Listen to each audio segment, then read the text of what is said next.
day, students. How was your day? I hope that you are well prepared for the next lesson that we will tackle today. Okay, so are you ready to learn something new about this morning, this day? Okay, so we will proceed. So as you can see here, our topic is all about the elements of fiction. If we will talk about fiction, what comes in your mind, students? Okay, so we will unearth the definition about fiction. Okay, so what is fiction? Do you have in mind the comprehensive definition of fiction? So if none, we will unveil the definition of fiction. Okay, so we will proceed. Fiction. Fiction is make-believe, invented stories.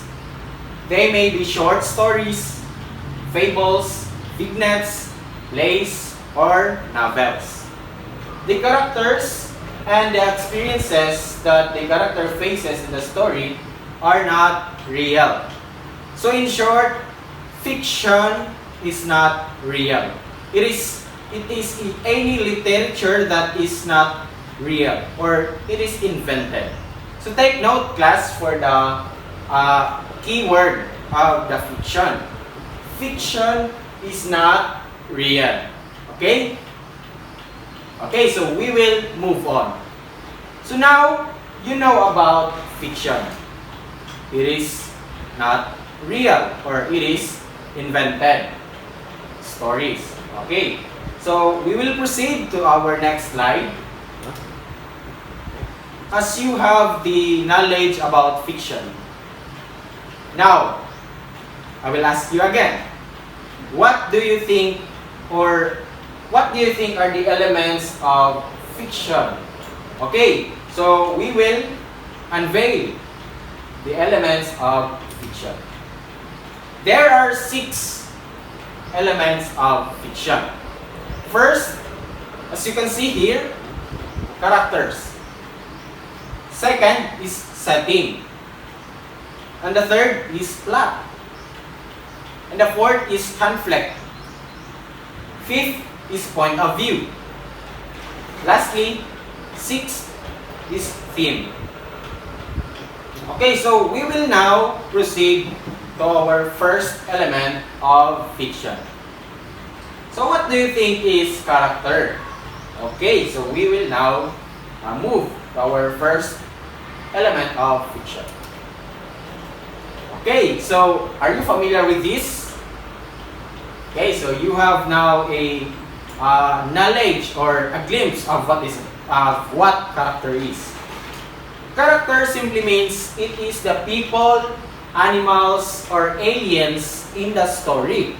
So in the fiction, short story, fables, vignettes, or plays, the characters might be robots, a alien, technology, machine, or people, even people with superpowers.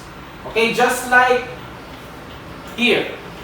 So as you can see, so what do you think is, who do you think is the character?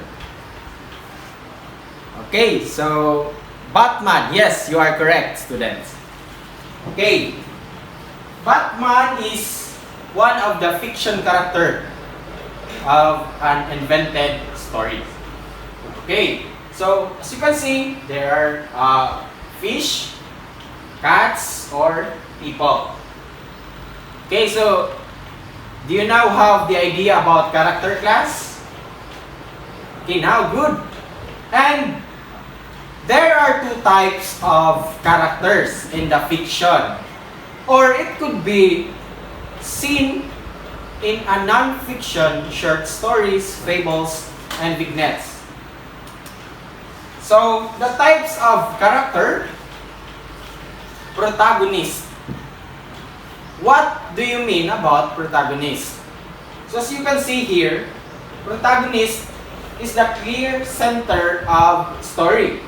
All major events are important to this character.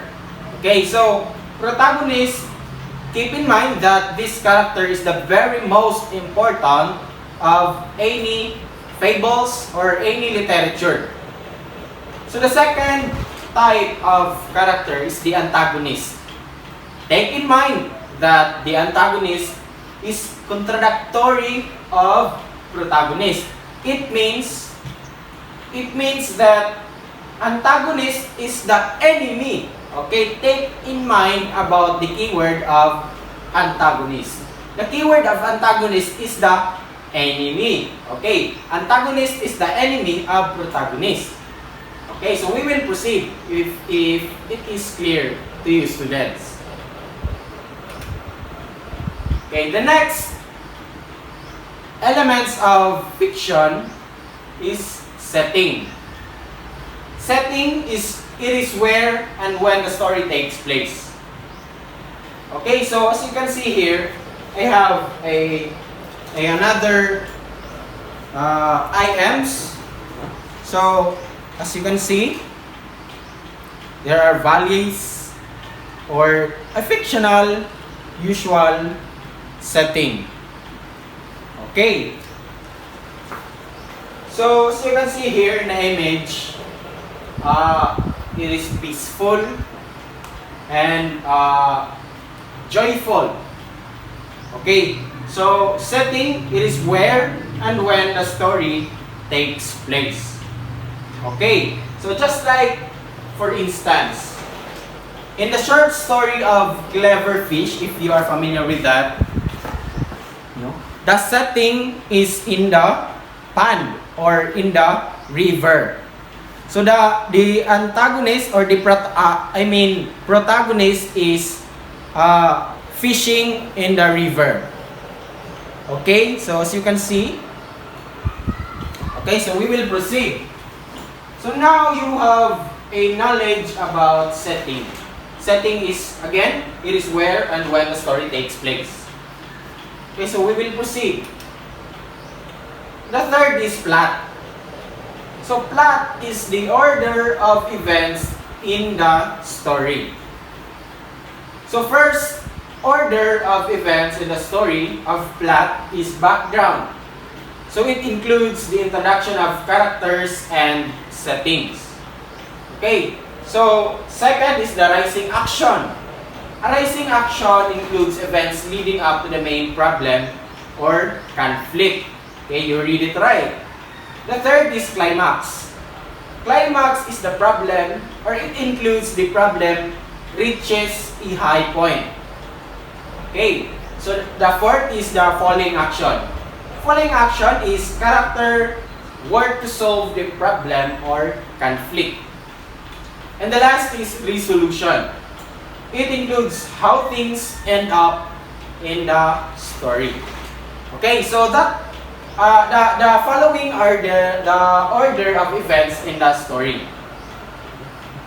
So we can find it in any, or we could just say fictional stories or non-fictional stories. This is the story plot map of any short stories or any literature. Okay, so as you can see here, the background, the rising action, the highest point, climax, and falling action, and then resolution. Okay, so are we clear with that, students? Okay, so we will proceed with our next line or the next elements of story. Fiction, rather. The next is conflict. So what is conflict? What do you think is conflict is? The definition about conflict is it is the struggle between two entities. Okay, the protagonist encounters a conflict with the antagonist, which is an adversary. So keep in mind that the antagonist is what?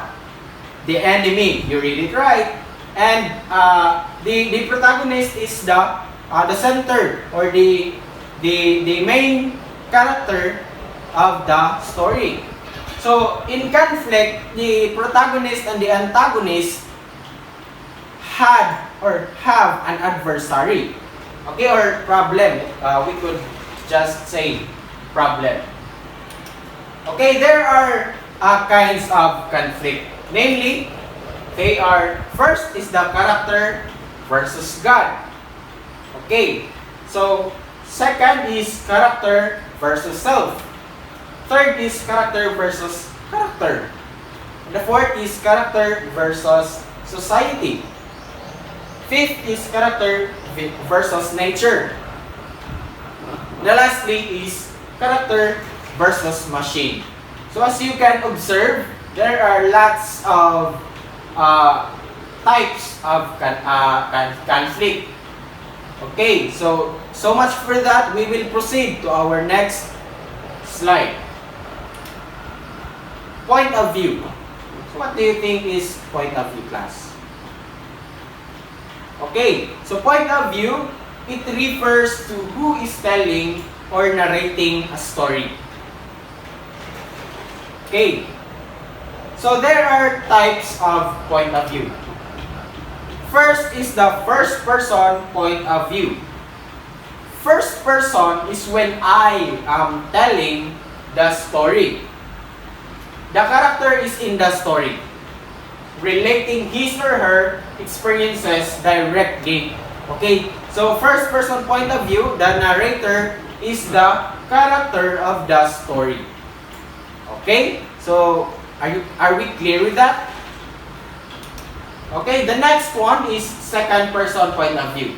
Story told by a narrator who addresses the reader or some other assumed you.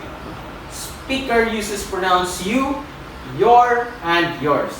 Okay, as you can observe in some fictional stories, short stories, if the narrator is speaking about you, your, and yours, the point of view of that fictional stories or non-fictional story is a second person point of view. Okay, so we will proceed. Third person point of view. Third person point of view, story told by a narrator who sees all of the action.